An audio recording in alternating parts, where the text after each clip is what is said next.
Hello, I'm Martin.Fencka and welcome to the first part of Let's Play Darkest Dungeon. Darkest Dungeon is a side-scrolling dungeon crawler by Red Hook Studios. It's a game that's been around for quite a while in its early access.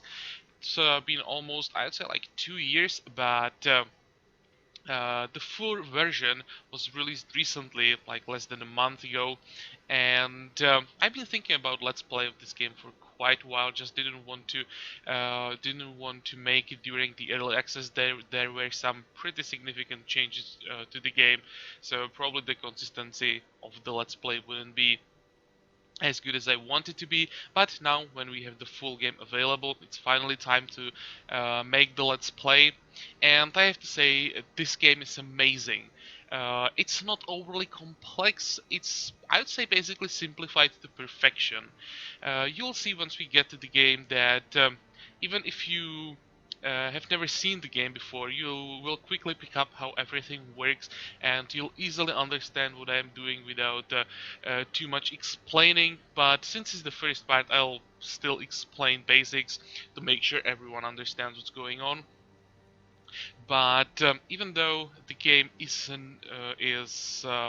simplified, as I said, there are not too many mechanics, it's still really hard and challenging and fun. Most importantly, it's fun to play. The game doesn't have the usual save load option, so any decisions you make are permanent, and also the difficulty of the game is set pretty high. So the combination of these two things makes up for a really good challenge, and you'll see that once we get into dungeons, this game can prepare some pretty scary moments, and I can tell you before we even start that our heroes will be dying, will have to face some really tough decisions, and all of this combined together promises a lot of fun. So enough talking, let's create a campaign. Um, create our new hero. I'll go with Darkest Acrodon, my usual nickname, and we start. There will be a cutscene right now, but I'll skip that. It explains the story of the game. I will play two cutscenes in the end of this video. For those who are interested in the story, you can watch it in the end, and uh, those cutscenes will basically tell you all you need to know about the story. It's much better to do it that way than me trying to explain what's going on. Those cutscenes are not too long, and as I said, there is everything you need to know about the story. But for now, we get into the game, and we'll quickly talk about what we see on the screen.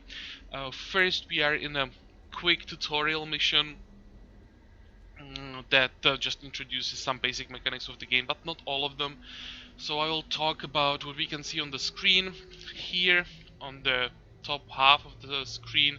Here we will see all the action. Here are our heroes. We are standing in the room, and here we can see the room on the minimap. This will be the minimap where we will be that we will be using to move around the dungeon. These big squares are rooms, and the rooms are connected by corridors. This is not really a dungeon, it's very small, just two rooms and one corridor, but of course normal dungeons will be much larger. And when we want to move from room to room, we just click on the room we want to go to, and the game will move us to the corridor. We go from left to right through the corridor until we get to the room. Nothing complicated about that. Every time we enter one of these small squares, there is a chance for an event. We can get attacked by enemies, we can find an object to interact with, and some other things. And we'll see that once we actually move to the corridor, how that looks like. When we switch from minimap, we can swap to our inventory. Nothing super interesting here at the moment, just a bit of food. Later we will have quite a few things here, from loot to like torches, to some items, like I don't know, keys and bandages, all the stuff that you would expect to see in an inventory of a group of heroes that's trying to explore a dungeon. Though the inventory is not too big, and often we'll have to make some pretty difficult decisions about what we leave behind. In larger dungeons, it's impossible to take everything you find home back home with you. So yeah, you have to decide like, do I want to take more gold with me and just risk it that I'm not gonna have enough food, just throw the food away, take the gold, or do I play it safe and just leave loot behind? And sometimes, yeah, the greed, that's the problem often in this game. You want the loot, you want the gold, you want those amulets that you find, I'll get to those later. You throw away things like torches, food, saying like, it's gonna be fine, I can handle that, and that can get you into huge problems, and this will happen to us, it always happens. But yeah, for now we are not there yet, we are explaining how the game works. So that's this part of the screen. Now here we can see our two heroes. At the moment we have only two, but the normal size of the group is 4. Every time we start the normal run we will have 4 heroes, though that doesn't mean that we will always finish with 4 heroes. When a hero dies in this game, it's permanent, you can't change it, and we will be losing heroes, I can guarantee that. I'll try my best to avoid that, but the game is difficult and it just does happen in the game. So yeah, you'll see, and probably won't be just one hero. When we get to our heroes, every hero has its name. Currently we have Reynold as a Crusader, Crusader is a class, and this man is a Highwayman. There are like 12, even more than 12 maybe, classes in the game. Every class has its specific set of abilities. We can see these abilities here because we are not in combat. They are grayed out, and I'll talk more about them when we get into combat. From these abilities, only 4 can be active while we are in the dungeon.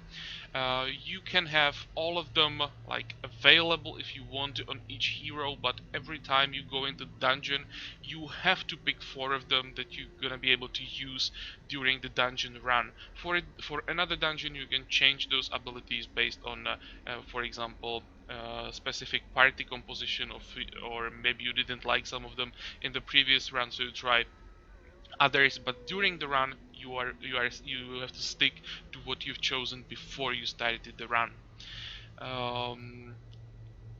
Next, every hero of course has health. In this game, when you get to 0 health, it doesn't mean you die immediately. It gives you a debuff called At Death's Door, and as long as you have this debuff, every time you get hit, there is a chance that the hero is gonna die. You could say that this makes the game actually easy, that you can get to 0 health and the hero doesn't die. What is that? But I can tell you, I'm glad that there is this mechanic, because without that, like, it would be close to impossible to finish a dungeon without heroes dying. And even with this mechanic, the game is difficult enough, so it's fine, don't worry. You can get rid of this debuff by healing the hero above 0. The health doesn't go to like minus or negative numbers, so once you are at the 0 and take damage and survive the damage, it doesn't drop, and you can heal I don't know, 1 hit point, and by healing that 1 hit point you lose the Death's Door debuff. But we'll get to that at some point. It will definitely happen to us that one of our heroes will drop 0 health. Under that we have morale or stress level, not morale, stress level. It can go up to 200, and there is an important threshold at 100. I'll talk more about stress once we get to the 100 threshold. I hope we never get to the 200.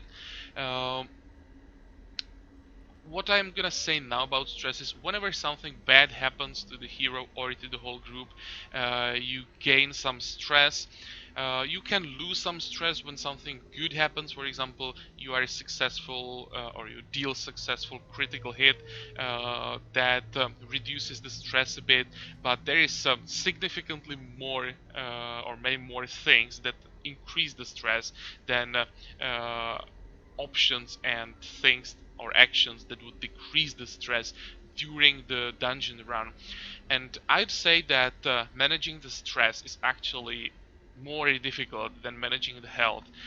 Usually, it's not that difficult to keep your heroes alive, but keeping them on a low stress level, that's a nightmare sometimes. There are many creatures that or uh, that don't deal damage to your health, but just increase your stress by their attacks, and they are so annoying, often more dangerous than normal mobs.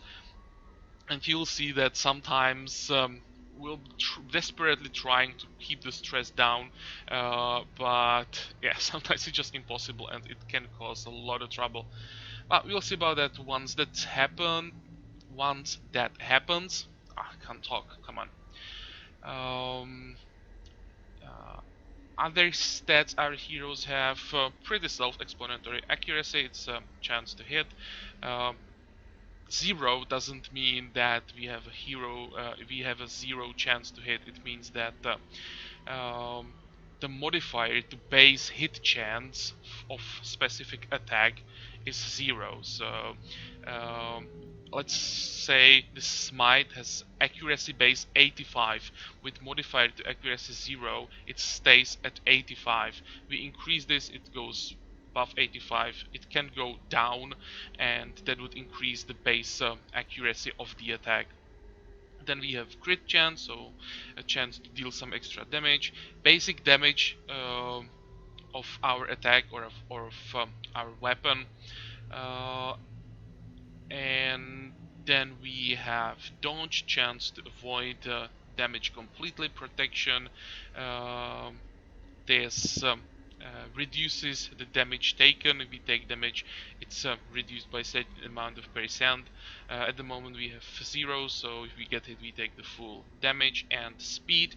This game is turn-based, and the order of actions during the turn is based on speed. Not only on speed, there is like a bit of RNG involved, but mainly it's based on speed, so the higher speed the better usually.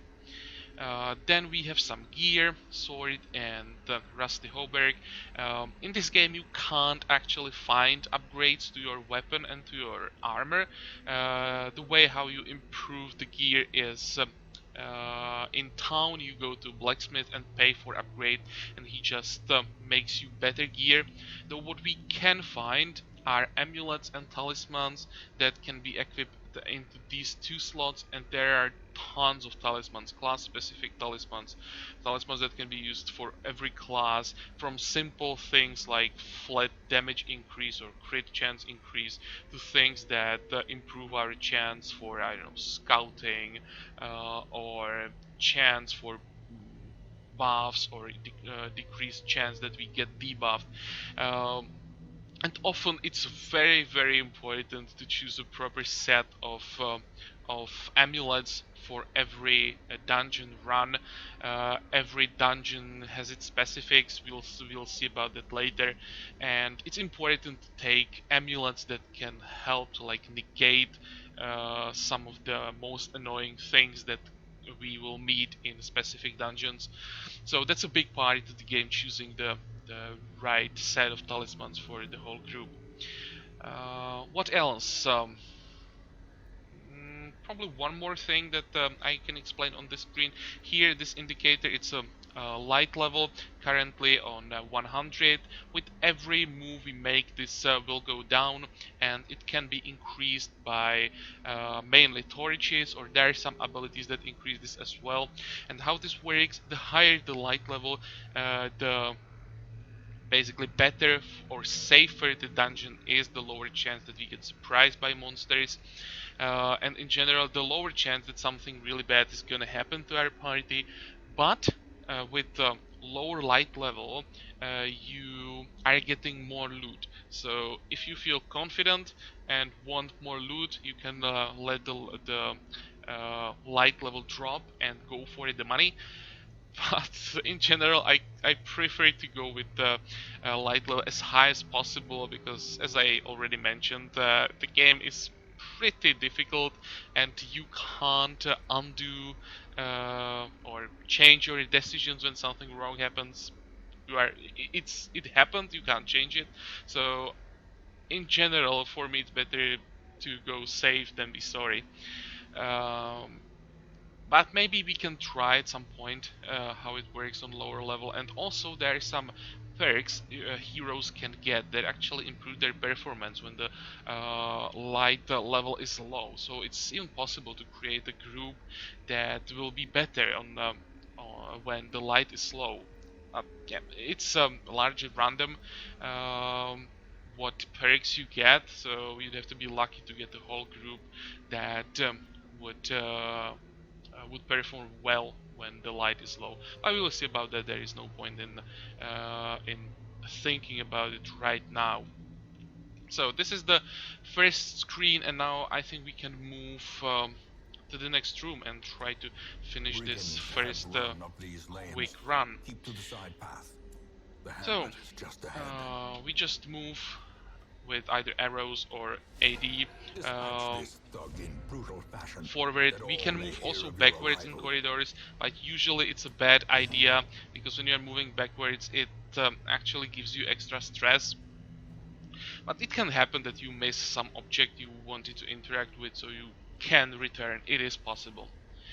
And here we have our first encounter. We just met our first enemy, this brigand cutthroat. So during combat, the size of the opponent's group can be anything from 1 to 4, and here we get to our combat abilities. So let's look at them. Um, the most important thing about these abilities are those dots that you can see above the name of the skill. The name is Open Vein, and above that you can see those white dots and red dots. Those dots represent the position in the group, white represent the position in our group, red means the position in the opponent's group. And when the dot like shines, when it's bright white on our side, it means the attack can be used from that position. So the open vein can be used from first 3 positions in our group, and it can be used against first 2 positions in their group. Pretty simple. Why these attacks are grayed out? It's because they can't be used against the first first enemy in their group. You can see that by those dots. We can use it from the second position. You are standing on the second position, so we can use it from there. But since there is nothing on the other side, on the second, third, or fourth position, there is, can't use the attack for that reason. What can happen is that those dots are connected, and this means something that affects more than one enemy. For example, this Grapeshot Blast is an AoE attack that hits first 3 enemies in the opponent's party, but since there is only one enemy at the moment, there's no point in using that. In general, the more enemies the attack can hit, the less damage it does, or if it has like a secondary effect, also the damage, the initial damage is lowered. We can see both these cases on these 2 attacks. First, Open Vein. When we look on the specifics of the attack, it has accuracy 85. And then there is a damage mod minus 15%. So that's what I've been talking about, because this attack has a secondary effect. There is a chance that it causes bleed. Its initial damage is lowered by 15%. In the case of Grapeshot Blast, because it's an AoE attack that can hit 3 opponents, the damage mod is minus 60%, so damage is reduced quite significantly, but of course it's compensated by the amount of opponents it can hit. I've also mentioned secondary like effects attack can have. Here is an example of that. Bleed that uh, the open weight attack can cause. There is a chance that the bleed will happen, and then under that is a strength of the bleed. So if the bleed debuff is applied, the opponent will bleed for 2 damage every turn for 3 turns. You can say that when there is 100% chance, so it's gonna happen every time. It's not true, because when we look on the enemy, they also have some stats. You can see that there are hit points. This guy has 12 hit points, some protection, dodge, speed, but also more importantly, there are resistances. There are resistances to stun, blight, bleed, debuff, and move. And in this case, the resistance to bleed is 20%. So even though here it says that the chance to bleed is 100%, it's reduced by 20%. The brigand has, so actually the chance that he caused the bleed is only 80%. So often it's or later it's very important to increase this base chance above 100%, because we'll meet enemies with significantly higher resistances than just 20%. If we want to be successful with these secondary effects and debuffs, we have to have the base chance significantly higher than 100%. Okay, so that's explanation of attacks. And maybe one thing that just happened here that I can explain as well. This sign above the bandit's head means that he's been surprised. Surprise, how it works. Well, in general, the higher light level we have, the higher chance that we surprise them, and lower chance that they surprise us. And as the light level goes down, the chance that they surprise us increases, and chance that we can surprise them is going down. There are probably some other factors, I'm not sure about that, but I think this is the main thing, and that's also the reason why I'm usually trying to keep the light up, because being surprised is very annoying. First effect of surprise is no matter what your speed is, you act after, or the party that's surprised acts after the party that surprised them.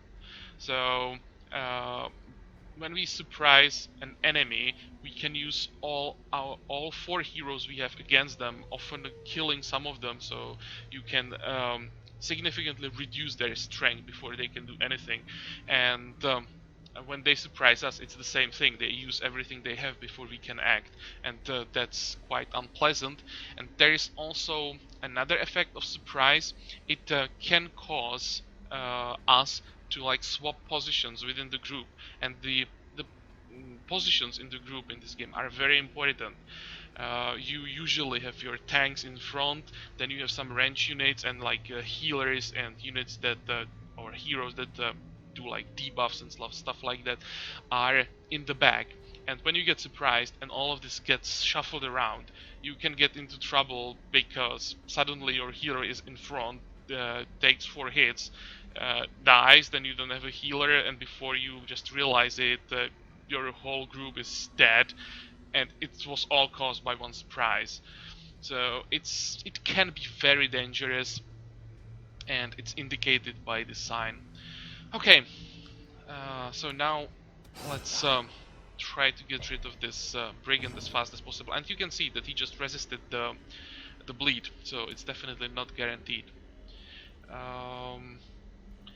I think I'll talk about all these abilities that we have available later, when we get to our first proper dungeon run, where we were actually thinking about which abilities we take. For now, I just try to get through the tutorial as fast as possible.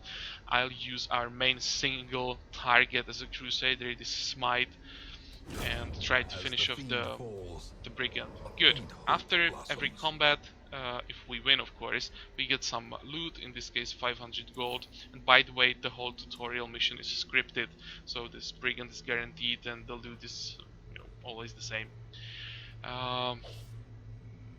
And here we have another thing that we can find in dungeons, objects that we can interact with. It can be anything from these stands to like books, scrolls, statues, libraries, fountains and whatever. We can click on that. This pop-up will show up, and there are three options what we can do. We can ignore it if we don't want to interact with the object, or we can interact with it with our bare hand, or we can use an item on the object. In general, when you interact with an item with your bare hand, there is a chance that something negative will happen, and this can be like negated if you use a proper item on the object. It's not always true, but it's true most of the time. To make an example, I will say uh, there is a locked chest that is trapped. So our option is to just try to open it with our bare hand anyway, risking that we trigger the trap. So what can happen is either we trigger the trap and get hurt, or we can avoid the trap or whatever, but we don't get any loot in that case. Or we manage to open the chest with our hand anyway, even though it was locked and trapped. But in that case, it usually means that you get less loot than when you use a proper tool to open the chest. Or the right way to do it would be to use a key, insert the key into this, into this slot, and that would open the chest without any risk of triggering anything, and you would get like all the loot that's within the chest. So that's how it works. This example was pretty obvious and simple, but there are many objects and quite a few things that can be thrown into this slot, and I don't remember all the combinations what can be used on what, so we'll probably get into some trouble because I'll be using wrong things. So yeah, it promises some more fun and definitely more trouble. In this case, we don't have anything we could use on the tent, so we just touch it with our hand and get some guaranteed loot. There is much to be found in forgotten places. And we can move on. Here is entrance to the next room. There is a scripted combat again, so we enter. Usually I would probably use a torch at this moment to get the light level back to 100. Since we don't have any, well, we have to enter and hope that they won't surprise us. An ambush. Send these vermin a message. Oh, good. The rightful owner has returned, So this is how the and their normal kind is no fight longer starts. No one is welcome. surprised, and the order of moves is decided by the speed of each unit. Here is another thing that we haven't seen. Some units, not heroes but only opponents or enemy units, can be larger than just one slot in the army. This Bloodletter takes 2 slots in the army. It means that he can be hit by any attack that can hit either the first or second position in the army, but in case we hit him with AoE attack, it doesn't mean that he takes like double damage. That we have attack that hits a first and second slot. If it hits 2 units, it does damage to each of those units, but when we hit the Bloodletter with that attack, it just does damage only as if it was 1 unit. Probably over explaining this, and it's pretty obvious. So let's try to get rid of them. I probably want to get rid of the Fusilier because he has an annoying AoE attack, though the Bloodletter is pretty dangerous as well. It has 35 hit points. On the other hand, the Crusader doesn't have any attack that would reach the Fusilier, and here it already shows that sometimes it can be very complicated. You have some units you would like to kill, but some of your heroes can't reach them, and you have to make decisions, and we'll be facing these kind of decisions all the time. It's very important to choose the right target, kill them in the right order. Here, probably no matter what we do, we will win. Most likely, it's not guaranteed. But in some fights, it's absolutely crucial to choose proper targets or proper order of targets, otherwise you get just destroyed. Here, I don't know. Well, I think I will go after the Fusilier with our Highwayman. Yeah, and he dodged. And here is the AoE. It doesn't do that much damage, but it can apply a debuff that reduces our chance to dodge. so it's easier for the Bloodletter to hit, and he has one very dangerous attack, point blank shot that can do crazy damage, has quite low chance to hit, but if it hits, it really hurts, and the combination with this debuff that increases the chance for that attack to hit, it can be deadly. But it didn't happen yet, so yeah, now our Crusader, since he doesn't have any ability capable of reaching the Fusilier, just has to do as much damage as possible to the Bloodletter. Okay, and we keep trying. Oh, there was a crit. Nice. Almost enough. 1 hit point left. Hopefully we kill him next turn. Now he applied debuff to both of our heroes. And here comes AoE from the Bloodletter, leaving behind some bleeding, so he'll be bleeding for 3 damage for 3 turns. Quite annoying. Let's try to finish this as fast as possible.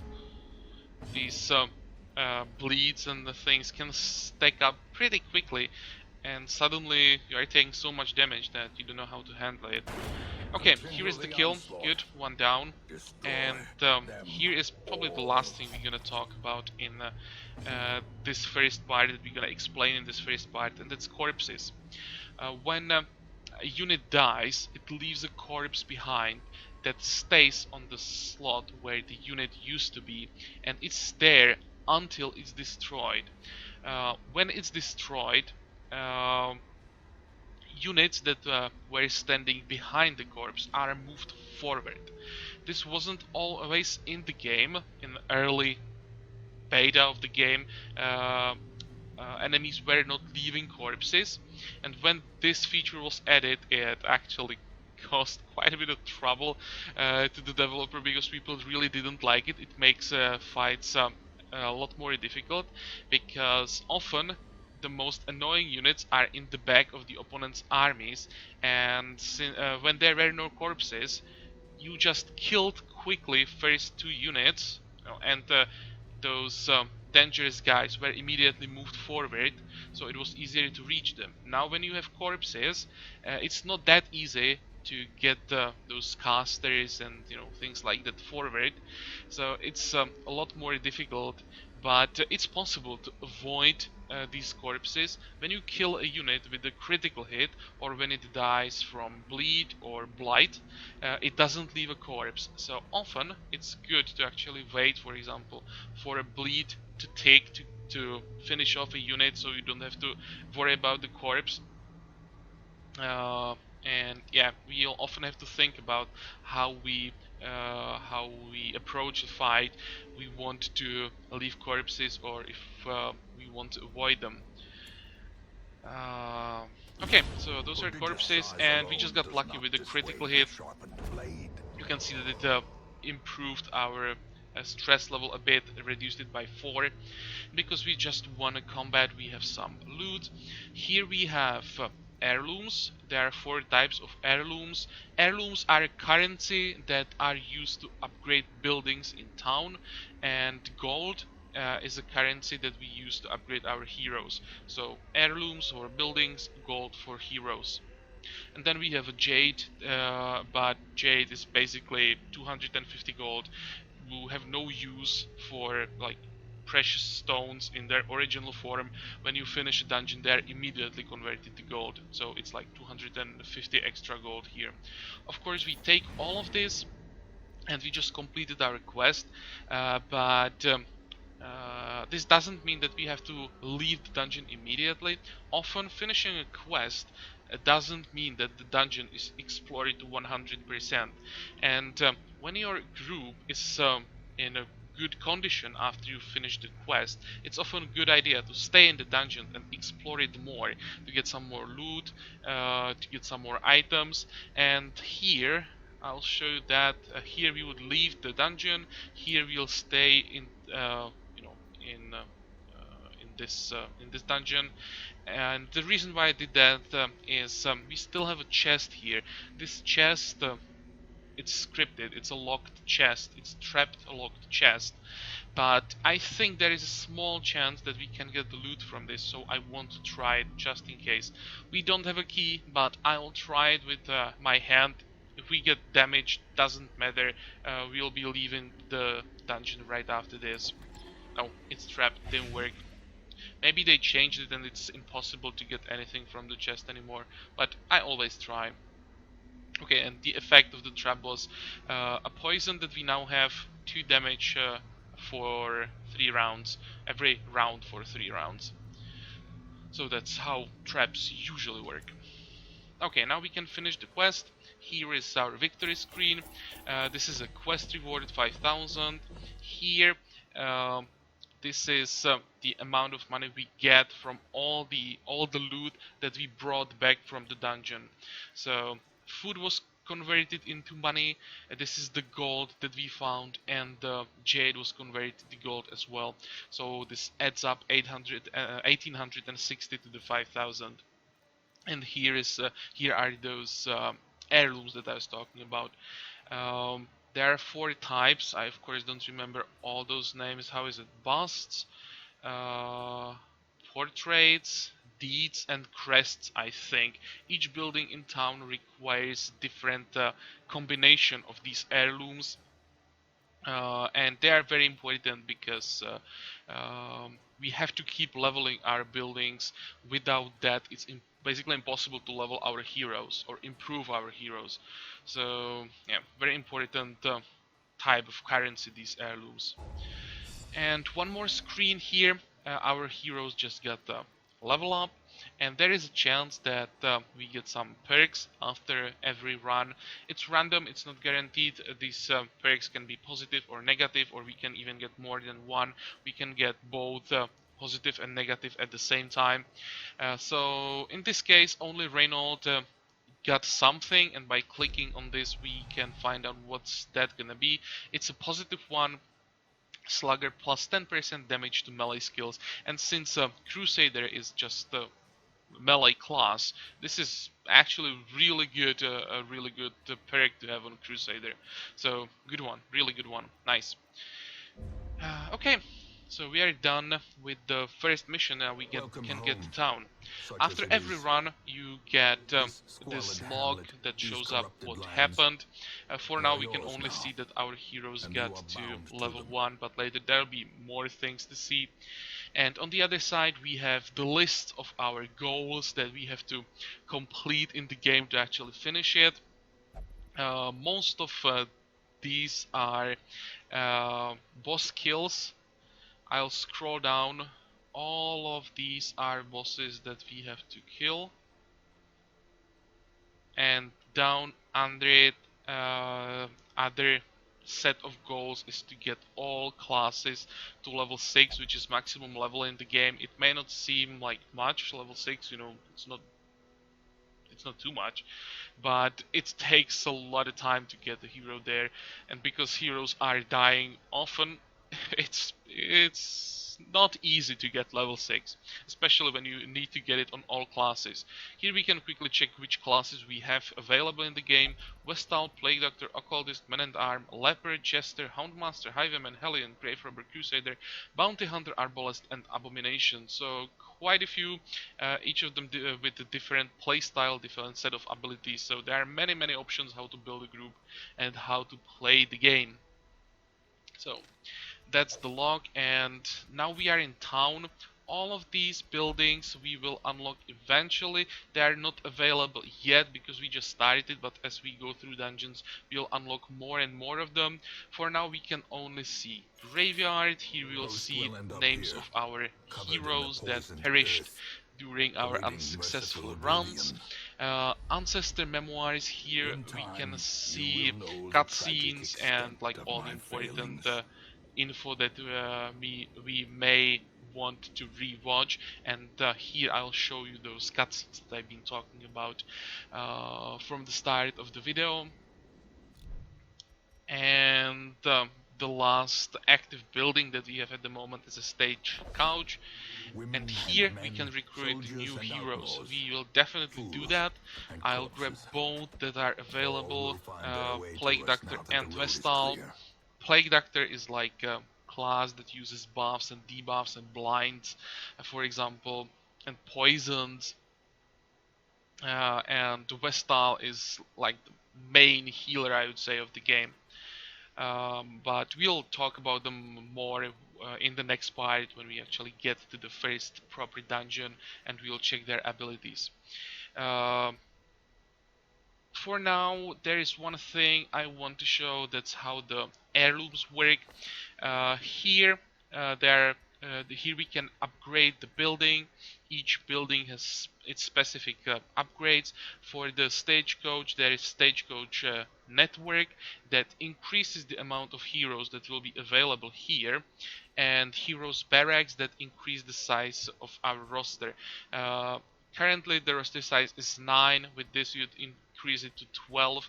We don't need to invest into this yet, so I'll ignore it for now, but I definitely want to invest into the stagecoach network because I want to have more options, for heroes to take. What I usually aim for early is second healer. You will see in a few parts the reason for that. So I will upgrade this immediately, and I think I will upgrade this even twice. We got lucky during the first run that we managed to get 2 extra deeds, so that means we can get the second level, and I think I will do it. I will invest into this. It's very important to get the network to a bit higher level. Yep, let's do that. More And you can arrive, see that the price is foolishly going up seeking pretty fortune and significantly with every glory level, in this so domain it's very of the expensive to get damned. to the last level. Okay, so that was the stagecoach, and I think this is all for the first part. We are done with the explanations. Now we basically know we have to know about the game, and from the next part we just go into the proper dungeons, and the real fun will start.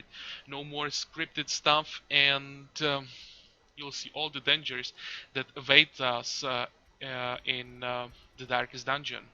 And for those who want to know a bit more about the story, I'll start those cutscenes that introduce the story. So enjoy, and all of you guys, I hope you like this part. Join me for the next one again, and until then, have a good time. Bye bye. Ruin has come to our family. You remember our venerable house? Opulent and imperial, gazing proudly from its stoic perch above the moor. I lived all my years in that ancient, rumor-shadowed manor, fattened by decadence and luxury.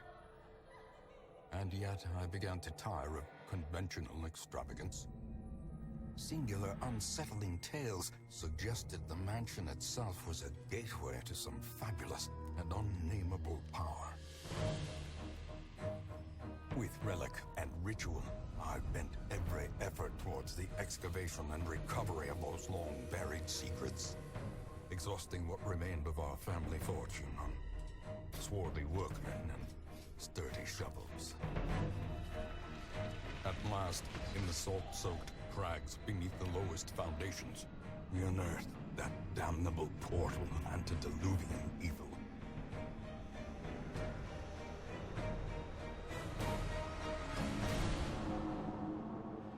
Our every step unsettled the ancient earth. But we were in a realm of death and madness. In the end, I alone fled laughing and wailing through those blackened arcades of antiquity, until consciousness failed me. You remember our venerable house, opulent and imperial. It is a festering abomination. I beg you, return home, claim your birthright, and deliver our family from the ravenous, clutching shadows of the darkest dungeon.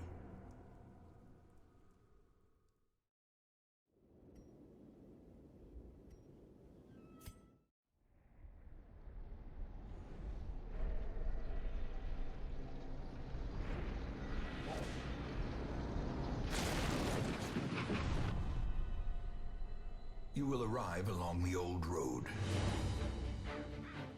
It winds with a troubling, serpent-like suggestion through the corrupted countryside, leading only, I fear, to ever more tenebrous places. There is a sickness in the ancient, pitted cobbles of the old road, and on its writhing path, you will face viciousness, violence, and perhaps other damnably transcendent terrors.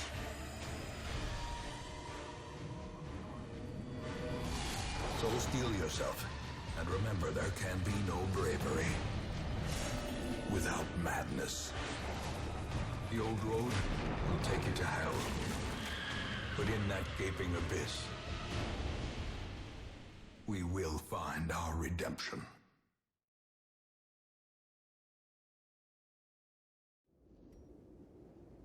Okay, so these were the two opening videos. I hope you liked them, and I'll see you next time. Bye bye.